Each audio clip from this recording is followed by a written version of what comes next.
Nama saya Resti Anika Kelin, NIM 206111037, semester 2, kelas A, Prodi PGSD, tugas pertemuan 11, mata kuliah teori belajar dan pembelajaran. Di sini saya akan menjelaskan definisi pendekatan saintifik. Pembelajaran dengan pendekatan saintifik adalah proses pembelajaran yang dirancang sedemikian rupa agar peserta didik secara aktif mengonstruk konsep, hukum, atau prinsip melalui tahapan-tahapan mengamati untuk mengidentifikasi atau menemukan masalah, merumuskan masalah, mengajukan atau merumuskan hipotesis. Pendekatan saintifik telah dipergunakan dalam pendidikan di Amerika akhir abad ke-19, di mana pada saat ini pembelajaran sains menekankan pada metode laboratorium formalistik yang kemudian diarahkan pada fakta-fakta ilmiah. Pendekatan saintifik sebenarnya sudah digunakan dalam kurikulum di Indonesia dengan istilah learning by doing, yang dikenal dengan cara belajar siswa aktif dalam melaksanakan kegiatan pembelajaran yang secara formal diadopsi dalam kurikulum 1975. Tujuan pendekatan saintifik dalam pembelajaran antara lain untuk meningkatkan kemampuan berpikir peserta didik, membentuk kemampuan dalam menyelesaikan masalah secara sistematik, menciptakan kondisi pembelajaran supaya peserta didik merasa bahwa belajar merupakan suatu kebutuhan, melatih peserta didik dalam mengemukakan ide-ide, meningkatkan hasil belajar peserta didik, dan mengembangkan karakter peserta didik. Berikut definisi dan pengertian pendekatan saintifik dari beberapa sumber buku. Menurut Rusman, tahun 2015, pendekatan saintifik merupakan pendekatan pembelajaran yang memberikan kesempatan pada siswa secara luas untuk melakukan eksplorasi dan elaborasi materi yang dipelajari.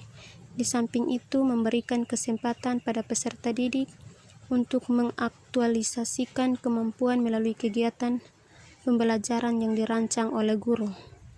Menurut Hosnan, tahun 2014, pendekatan saintifik adalah suatu proses pembelajaran yang dirancang supaya peserta didik secara aktif mengonstruksi konsep, hukum, atau prinsip melalui kegiatan mengamati, merumuskan masalah, mengajukan atau merumuskan hipotesis, mengumpulkan data dengan berbagai teknik, menganalisis data, menarik kesimpulan, dan mengkomunikasikan.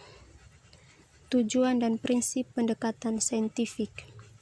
Menurut Hosnan, tahun 2014, pendekatan saintifik memiliki karakteristik sebagai berikut. 1. Berpusat pada siswa. 2. Melibatkan keterampilan proses sains dalam mengkonstruksi konsep, hukum, atau prinsip. 3. Melibatkan proses-proses kognitif yang potensial dalam merangsang perkembangan intelektual, khususnya keterampilan berpikir tinggi bagi siswa. 4. Dapat mengembangkan karakter siswa. Strategi membawa KWL atau Know, Want to Know, Learned. Metode pembelajaran Advanced Organization. Metode pembelajaran simulasi. Model pembelajaran Team-Based Learning atau TBL. Model pembelajaran SCL, Student Centered Learning.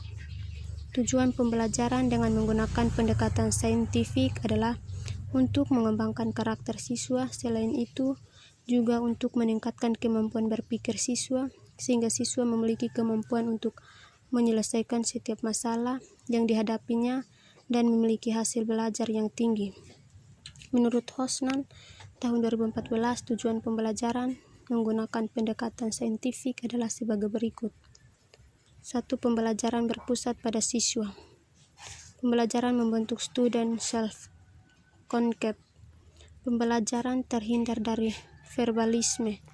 Pembelajaran memberikan kesempatan pada siswa untuk mengasimilasi dan mengakomodasi konsep hukum dan prinsip. Pembelajaran mendorong terjadinya peningkatan kemampuan berpikir siswa. Pembelajaran meningkatkan motivasi belajar siswa dan motivasi mengajar guru. Memberikan kesempatan kepada siswa untuk melatih kemampuan dalam komunikasi. Adanya proses validasi terhadap konsep, hukum, dan prinsip yang dikonstruksi siswa dalam struktur kognitifnya. Langkah-langkah pendekatan saintifik. A. Mengamati atau observasi. Metode mengamati mengutamakan kebermaknaan proses pembelajaran atau meaningful learning. Metode mengamati sangat bermanfaat bagi pemenuhan rasa ingin tahu peserta didik sehingga proses pembelajaran memiliki kebermaknaan yang tinggi. Dengan metode observasi, peserta didik menemukan fakta bahwa ada hubungan antara objek yang dianalisis dengan materi pembelajaran yang digunakan oleh guru. B. Menanya. Pada kurikulum 2013, kegiatan menanya diharapkan muncul dari siswa. Kegiatan belajar menanya dilakukan dengan cara mengajukan pertanyaan tentang informasi yang tidak dipahami dari apa yang diamati atau pertanyaan untuk mendapatkan informasi tambahan tentang apa yang diamati. C. Mengumpulkan informasi. Kegiatan mengumpulkan informasi adalah tindakan lanjut dari bertanya. Kegiatan ini dilakukan dengan mengalih dan mengumpulkan informasi dari berbagai sumber melalui berbagai cara. Peserta didik dapat membaca berbagai sumber, memperhatikan fenomena atau objek yang lebih teliti, atau bahkan melakukan eksperimen. D. Mengasosiasikan atau mengolah informasi. Dalam kegiatan menalar dan kerangka proses pembelajaran dengan pendekatan ilmiah yang dianut dalam kurikulum 2013 untuk menggambarkan bahwa guru dan peserta didik merupakan pelaku aktif. Penalaran adalah proses berpikir yang logis dan sistematis atas fakta-fakta empiris yang dapat diobservasi untuk memperoleh simpulan berupa pengetahuan. E. Mengomunikasikan. Pada pendekatan saintifik, guru diharapkan memberikan kesempatan kepada siswa untuk mengkomunikasikan apa yang telah mereka pelajari.